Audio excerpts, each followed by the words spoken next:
Question you have baby a communication. The enemy bisan say as a enumre bi na posifone adehye ni bi kura ehuru so is it because of say enipa ne ya doso e wo fifi and I said say enya ne sa ho em say medical aka say yeduru ha say aye wo mra adwuma wa ha enti woduru ha ye hwe say accreditation a obetumi de ra ina perimeter ni mu no ukre bia say ade a wo nkre bia ene na ye be hwe nim say panimu bi wa ha oboa ye ma ye hu say omo wure no e ya adehye na tradition is na ahwene etna say so omo no mu di kan e ba be chanti safo no ye wo bia ya odina police for nchen e kire say we ye dehye ana we ye royal nti ye ma ne kwan mo room nipa ne de no kra ne nyame nim ni adults but enya ade a ya omo bro ya ho aden so ne betumi aka ne say we are on top of the situation nya ade a bibi boni bia besi aka ne sa no ye be stress nyoma edi egu akwan mo no na tememofo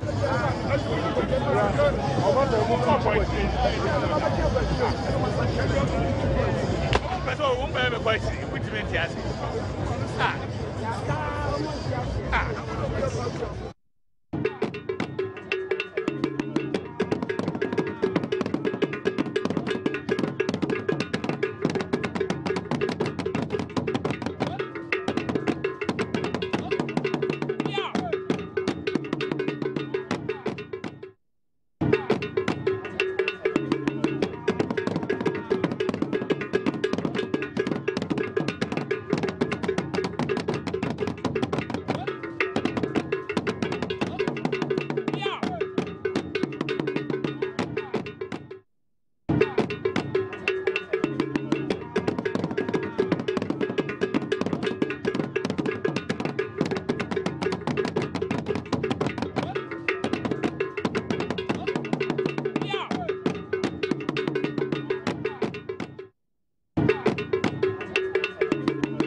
question be or not baby say communication. Then me be say ase ene edumre bi na position ne adihye ni bi kura ehuru so. Is it because of say enipa ne ya doso e wo fifi and I said say enye ne sa ho emi say medical aka say yeduru ha say aye wo mra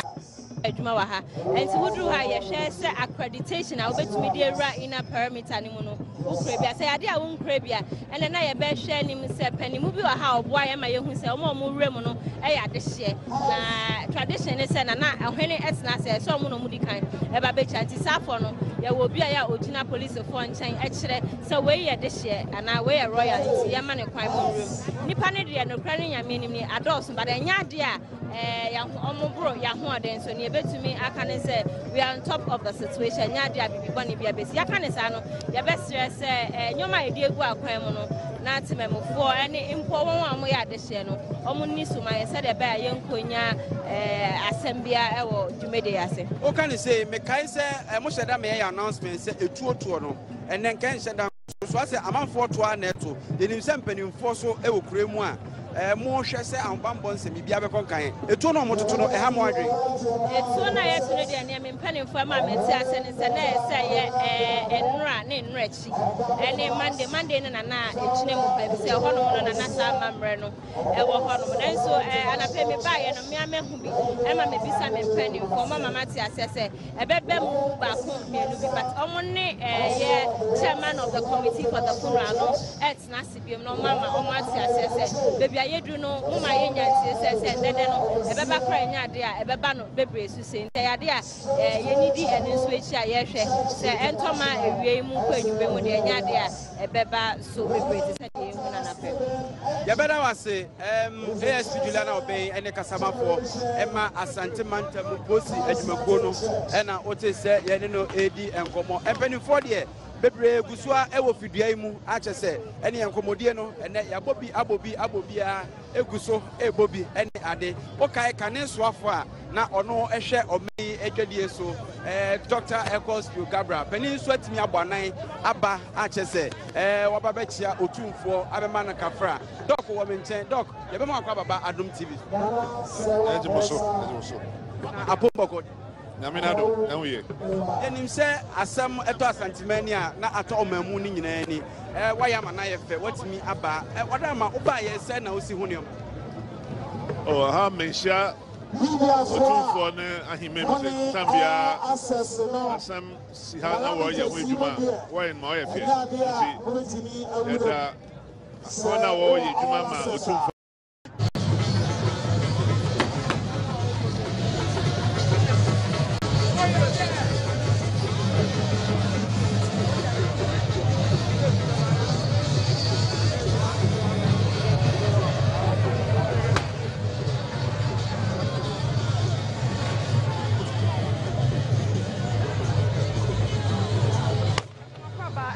Adom TV so yeguswada de yakoso e wo mention nyina bremo e na na afia ko bisa wa ampem ye woto so emienu na yiyo no na ena watekla we ne bra wadwa so tse de so da epa probia sante kotoko hene wotumfo sei tutu ababio ena wosan ebabaji no edwa na sode abrabia yesi eye no ebe no esun se na onsori a na chese ye na amanimo so na wono so akwa akwaje na home esase dwuma no a odi no edoso ye papa abrabia no e woso woba no obetena edwam no nti wobetena edwam na akwa akobo be se no nsiam ho a obehunu se ye na watana pakan mu na chese yagene yoyoyo ene gongongon na wadina ni mu kan na chese wode ye na ekona tena ye enti sese de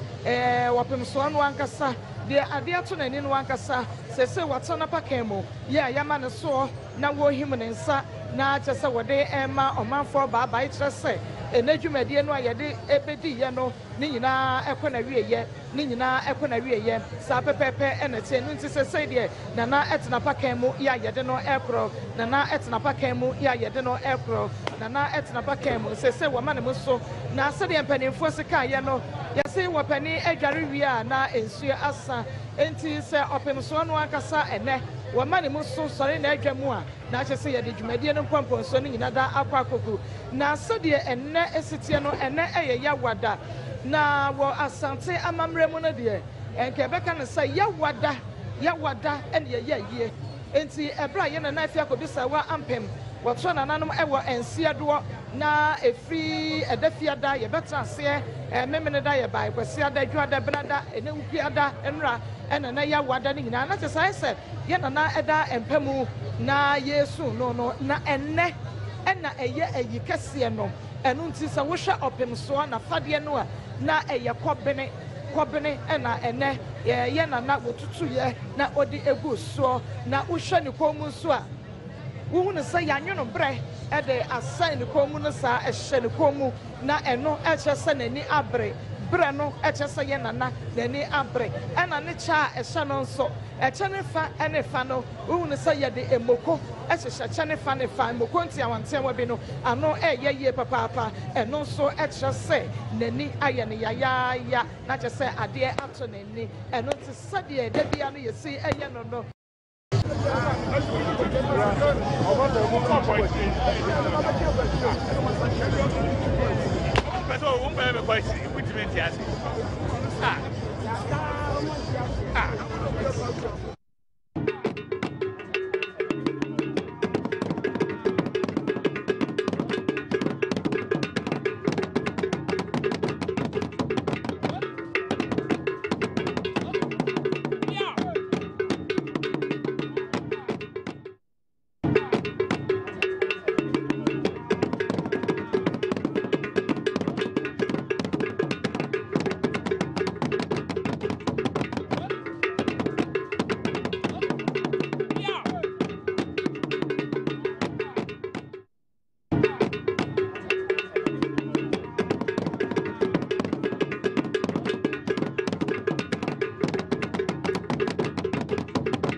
question bi wɔ hɔ a na bebusa ɛyɛ communication. Ɛdeɛ na mi bisa sɛ asɛ ɛnɛ edumire bi na posifoɔ ne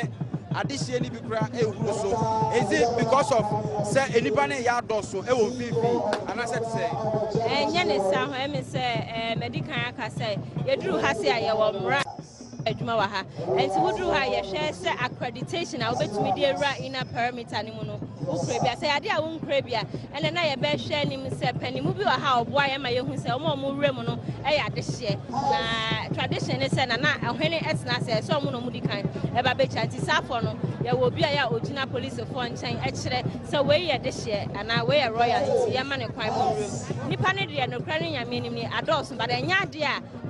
ɔmo boro yɛahoɔden so ne yɛbɛtumi aka ne sɛ we are on top of the situation nyɛ ade a bibibɔ ne bia bɛsi yɛaka ne saa no yɛbɛsrɛ sɛ nyoma edi egu akwan mu no na tememfo ene impo won amo ya de hye no omo ni suma ye se de ba ye nkonya asembia ewo dwumede ase o kan say me kai se mo hyeda me announcement say etuotuo no ene nkan hyeda nkoso so ase amanfo to aneto yenim se mpanimfo so ewo kuremu a mo hwe se anbambɔ nsɛm bia bɛkɔ kan etuo no mo toto no ha mo adwe etuo na ye tunu de ne mpanimfo ma meti ase ne se na se ye enura ne enura chi ene Monday ne na echine mo pa bi se ho no no na sa mamre no ewo ho no na so anape me ba ye no me amehu bi e ma me bisa me mpanimfo ma mama ti ase se ebebe mu ba ko mienu bi but omo ne ye chairman of the committee for the funeral no na sibiem no mama omo ati ase se baby ayedu no mama ye nyanti se dede no ebeba kra nya ade a ebeba no bebre su se nti ade a ye nidi ene nso echi a ye hwe se entoma ewie mu kwa anwube mu de nya ade a ebeba so bebre se de ye hu na na pe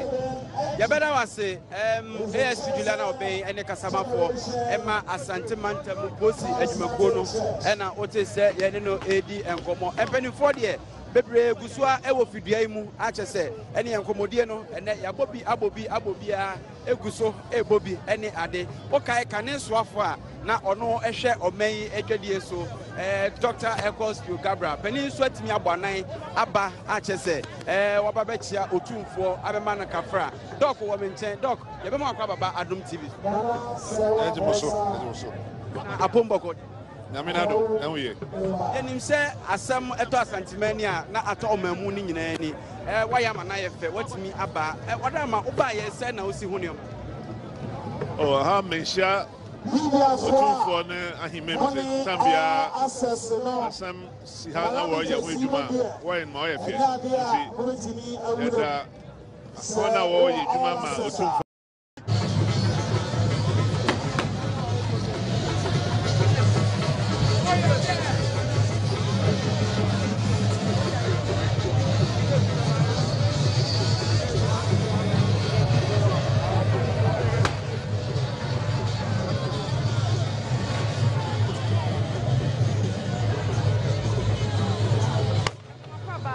Adom TV so yeguswada de yakoso ewo mention nyina bremo na na afia kobisa wa ampem ye woto so emienu na yiyo no na ena watekla we ne brewa adwa so trede so da epa probia Asante kotoko hene wotumfo sei tutu ababio ena wasan ebabaji no adwa na sode abribia yesi eye no ebe no esun sana na onsori a na chese ye na amanimo so na wono so akwa gina home esase Juma no a odi no edoso ye papa abribia no wose woba no obetena edwemu no nti wobeta edwem na akwa akobo be se no nsiem ho a obehunu se ye nana watana pakan mu na chese yagene yoyoyo ene gongongon na wadi na nimu kan na chese wadi ye nana ekona tena ye enti sese de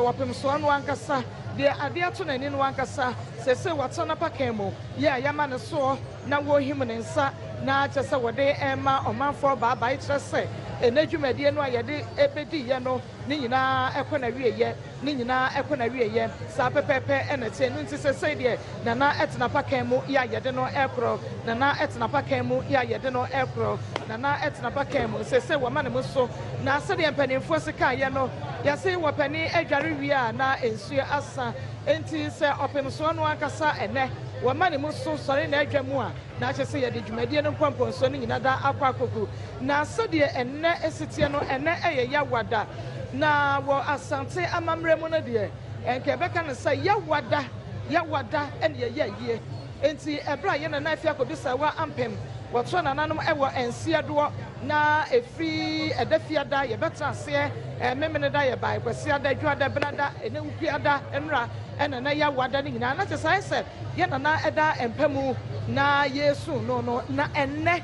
ena eye eyi kese no enu nti se wo hwe opemso na fade no a na eye kobene ena ene ye na wotutu ye na odi egu so na wo hwe ni komu so